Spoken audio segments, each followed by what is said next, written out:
Hey everyone, welcome to JaB's EP. What does that stand for? J. And Bax's. Pen and paper. All right, so this issue, we've got a couple of things that we want to cover. First off is doing a quick update from one of our very first issues where we played Guess the Grade for the first time. So we've got an update on that. And then we also just want to talk about the mural, our new backdrop for the show. So with that being said, I'll go ahead and put this over the screen. This is for Venom number 28. And the wrestling cover, right? The wrestling variant cover. So Jay, do you remember what you guessed? If I'm not mistaken, I think that was a 9.4 that I guessed. Good memory. Yes, it was 9.4. I guessed a 9.6. So the results are back. Results are. Drum roll, please. Please. Bam. Ooh. Jay, Guess who won? Guess the grade. You won it.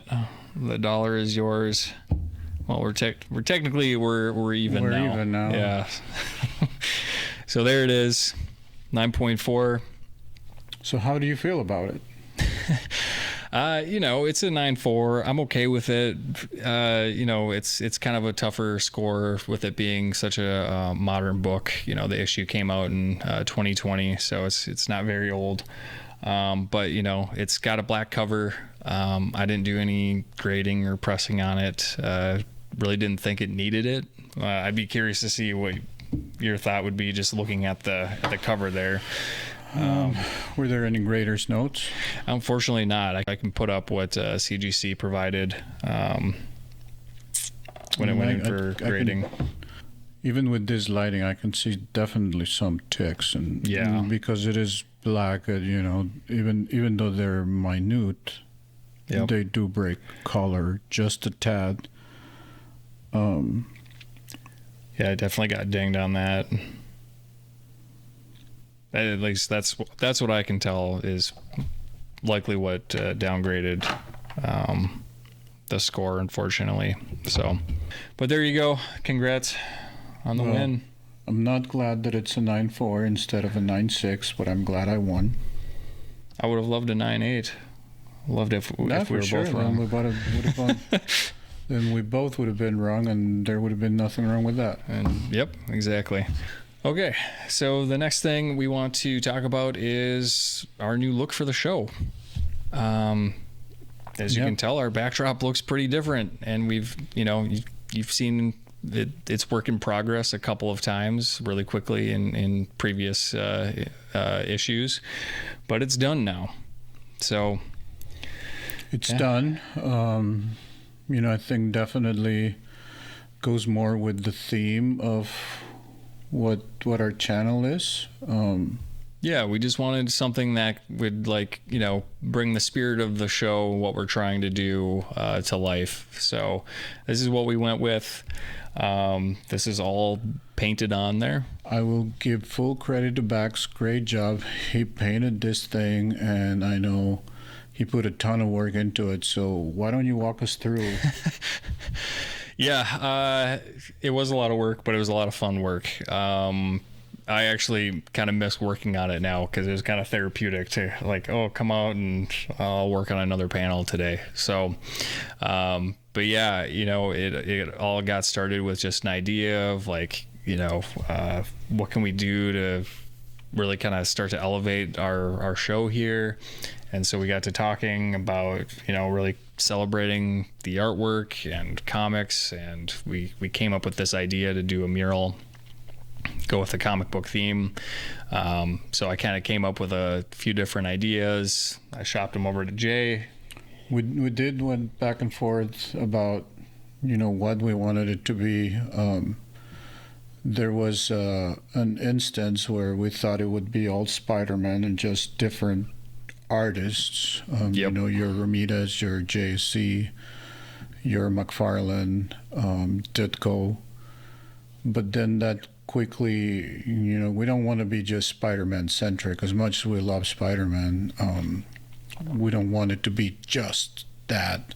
So that quickly evolved into other ideas. Yep, just focusing on a single artist, like just McFarlane, or you had another idea of just doing Campbell. But then, we kind of played around with that idea and thought maybe it'd kind of get a little complicated, especially with like McFarlane stuff. Those spaghetti. The spaghetti webs, yeah.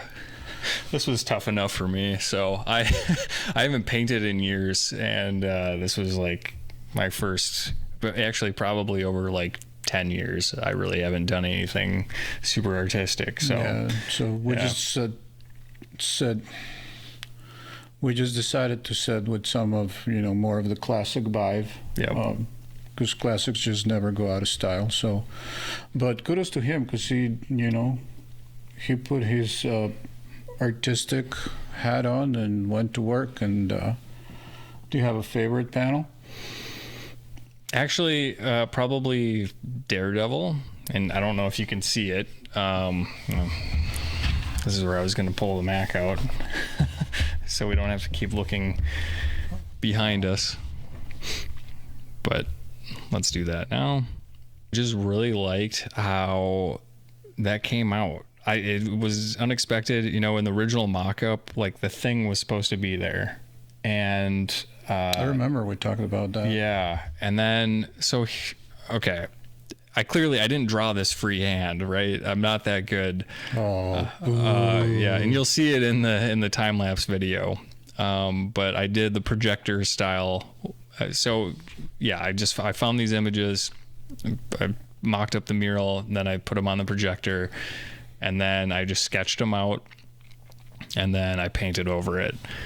What was really interesting is like those original artworks were meant for the comic book page, and I quickly found out when you like blow them up 200 to 500 times, things get lost. And I had to kind of make some judgment calls and kind of tweak some of the original art just to make it make sense with the wall. So yeah, my favorite, it just ended up being Daredevil. I love that look of just how it came out. I just thought it looked really cool. The focus on like his eyes, and then just like the one horn. It's like, oh yeah, that's Daredevil right there. And just the way that the shadows played on his face, I thought was really cool. I'll say too, a lot of these were originally in color, so I had to just kind of again make those judgment calls of just going black and white. Again, we just decided that like the more simpler the background, the less distracting it would be. So, our viewers are, not getting lost in what's happening in the chaos behind us, but it just kind of adds to like the ambience and the atmosphere of the show. Yeah, which is that business was part of the arcade, right? You had the things going on behind us, and it was like, oh, do I look at you? Do I look at the comic? Yeah. So I think it made sense, and I remember the thing. It was a good idea, but definitely didn't translate well from panel to wall. Exactly. It was just all of his rocks. There's too many lines, and I was really afraid that he was going to get lost in it all. So, which one was the hardest one? Oh, Thor. I still am not totally satisfied with Thor. I had to give him a nose job. He probably still needs a little bit of work on his nose and his eye, and it just is because of how it was translated from like a low res image to the wall, just a giant, Thor. Also, like the perspective on his handle was also like kind of funky, and so I kind of just like added some more bubbles there to kind of like just play with perspective a little bit, make it look not super awkward. In the original picture, it's like, I'm not faulting the artist. I mean, clearly did a good job, but it's just in that position with how everything looked. It looked like the handle should have been like basically up above, more slanted. More slanted, and it's like directly under the hammer. So yeah, it was tough. His eyes were tough. His nose were tough. Yeah, that was by far the hardest one. Captain America threw me for a little bit of a loop. If I had to guess, I would have guessed Cap, because there's definitely more shadows, more like light that you can see on the face and on the bicep. Even though it's one color, there's definitely shading that goes in there, and the thickness of the lines. Yeah, so I had no problem with that. It was a shield. If you draw a circle, yes. That's what also tattoo artists will say. Yeah. Circles. Yeah. So I ended up getting like a stencil for Thor's like magic bubbles that he's got there.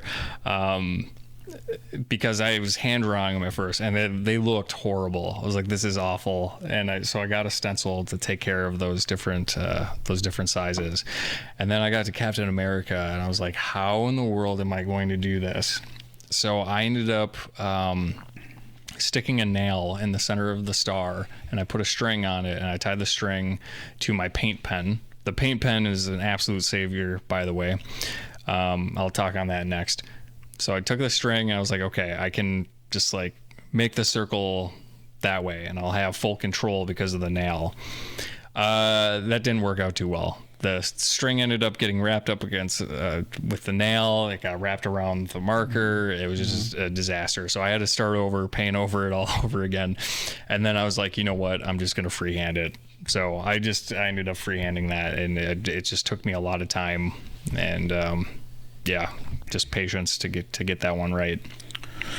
Well, great job. I really like it. I think it really goes with what we're trying to accomplish here, and kudos to you, my friend. Thank you very much. What's your favorite one? I'm biased. Spidey. Okay, all right. Although I do love Wanda. There's always something about the eyes, right? Which is why, again, if you watch previous issues, Something's Killing the Children, Jenny Friesen is one of my favorites. Now, just the way she draws the eyes, it's captivating. And there's something about Wanda's look here that, draws you in. And it's one of those weird ones where if you've been to Paris and the Louvre, and the Mona Lisa follows you, that there's some of that here, at least as we're seeing it here on the screen. I don't know if you can see that from the camera, but it's nice. Cool. Yeah. So as I mentioned, that paint pen was a real lifesaver. So I started this whole project just using brushes. It was in black paint. So I did not want to use Sharpies. I know a lot of people use Sharpies for the murals, but what happens is the resin is really difficult to cover up. And so if I end up moving, which is a very likely possibility in the next couple of years, the new buyers, they might want to cover this mural up, unfortunately. So why would they? I don't know why they would. Thank you. So just with the future in mind, I might have to paint over it. And so that resin from Sharpies is really difficult to cover up with latex paint. So I started with the brushes, and so Wolverine was done mostly in brush, and it was so difficult to control the paint. And then Wanda was also done mostly in paint and with brushes, and I ended up having to do a lot of cleanup work with her and her eyes to get those to look right. So once I found that acrylic paint pen, then it was a total game changer, and then I just started cruising along. Yeah. So there you go. There's the story on our new backdrop. Until next time, keep flipping those pages. We'll see you on the next issue. Take care.